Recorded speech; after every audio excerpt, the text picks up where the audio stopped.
Wonder Woman 1984. This is my spoiler review. I have a review up on my blog, soundedbetterinmyhead.com. That's spoiler free if you want to check that out. I give this movie a 2.5 out of 5. I was actually pretty disappointed with it overall. I think the biggest saving grace is I still love Gal Gadot, or Gal Gadot, I'm not sure how to say it. Still love her performance as Wonder Woman. I definitely like seeing a more vulnerable side of the character. I think that really worked. But just, I don't know, the plot sounds good, on paper. You got this stone out there that grants people's wishes, and then the bad guy basically takes the power for himself to grant wishes, and it causes chaos. But it just, I don't know, everything's inconsistent.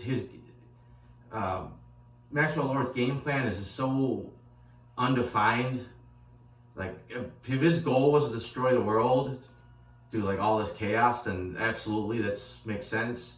But they never really say that. He just keeps saying, "Oh, I want more." I mean, if they would have said maybe that the stone is kind of taking him over, and the stone kind of wants this destruction, that would make sense too. But they just don't really do that.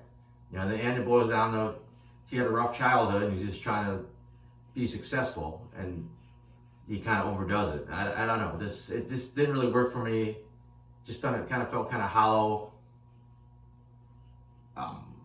The ending just didn't quite make sense. Like, some things just kind of disappeared, like the nuclear weapons. Some things still stayed there, like all the destroyed property and whatnot that happened from the riots. It was just a weird ending, and then everything was kind of nice and Christmassy. For the most part, the Cheetah character worked. She had an okay arc. I felt the final part was just kind of rushed, and even then, her whole story was a little bit rushed, to be honest. She got these abilities. She was finally confident with herself, and then she kind of quickly jumped on the Maxwell Lord bandwagon. It just seemed a little rushed, and then it was really kind of convoluted how she got the final transformation to be, Cheetah. And even that fight sequence between Cheetah and Wonder Woman was fine, but it was very dark, hard to see anything. Half of it took place with them swinging from some electric power line, and then it was kind of over. It was super short. That could have been a nice, decent length fight sequence. The one they had earlier, where she wasn't quite Cheetah yet, and Wonder Woman was losing her powers, they spent more time with Diana trying to save civilians than her fighting Cheetah as well. Just then the action scene, there wasn't a lot of action. The opening sequence with the Amazonian Games was fine, but it was so vague what they were doing. You didn't quite know what you expect. Like, they said early on, okay, we got to do this thing, and whoever throws the spear in the hoop at the end wins. You have a clear goal what they're trying to accomplish. Instead, it's like, well, I don't know what they're doing. They're just kind of racing each other. The action sequence in Egypt was fine with the car convoy. That was probably one of the better ones. I thought the fight at the mall was just cheesy, like almost like Superman 3 cheesy. Like, there was a lot of like campiness to it. It was extra corny. That's the whole thing. Just kind of reminded me of Superman 3, just because you have the corniness and the campiness. You got a comedian that's going to play a villain,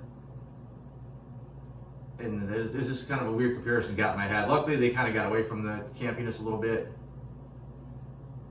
I didn't think Diana had the chemistry with Steve Trevor that she did from the first film, which was kind of depressing, because his appearance was like the emotional connection that this film needed to sell Diana's story. So she had to do all the heavy lifting herself as far as the character work, because the connection just wasn't there. And the way they brought Steve Trevor back ended up making no sense. If you want to say, hey, she made a wish and she got her wish and he came back, that's perfect.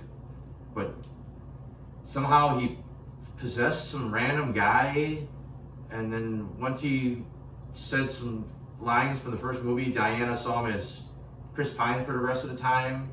No one seemed worried that who was this guy? You're taking this guy's life over. It was just a weird thing to like just gloss over. I don't really know why they did it like that.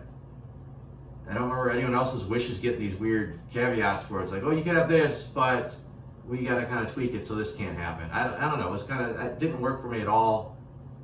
The movie was overly long. I think it's like over 2.5 hours. You could have trimmed a ton out of this movie. You know, made it pick up the pace a little bit, and maybe it would have helped me not lose my interest at certain points.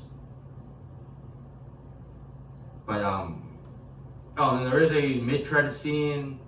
It was cute. It was nice finding a way to work Linda Carter into the movie, but it was just kind of cheesy the way they did it. It seemed like this is a little bit more of a rant than a review. Like I said, the movie was just okay. If you like the Wonder Woman character and the way they've done her, you'll probably end up enjoying the movie. But I don't think it's got that much more else going for it besides that. And another tidbit complaint. It seemed like the magic lasso was just defying physics more than it ever has. Like, she'd whip it one way and then mid-air go the other way and grab people like a spider web, and she could yank them. She's hooking on the lightning bolts and clouds and just doing all kinds of crazy shit with it that she's never done before. They didn't quite nail it, but I did like they found a way to let her fly. But then it's like, okay, we never see her do that again. I mean, granted, we've only seen her in her Justice League, but still, like, would have been helpful if she could fly at some points in that movie too. And it was cool they found a way to put the invisible jet in there. But again, it was like this bizarre thing that kind of came up. She goes, oh, by the way, I've been practicing on this power to turn things invisible. Did it to a coffee cup once. Gonna do it to invisible jet, and apparently I probably never do it again. But again, that's about all I got. So I still got some TV reviews up on my blog, soundedbettermyhead.com. I got my comics. A couple weeks, Star Trek Discovery Season 3 should be wrapping up. I'll try to get that up and reviewed. That's about all I got, so thanks for watching.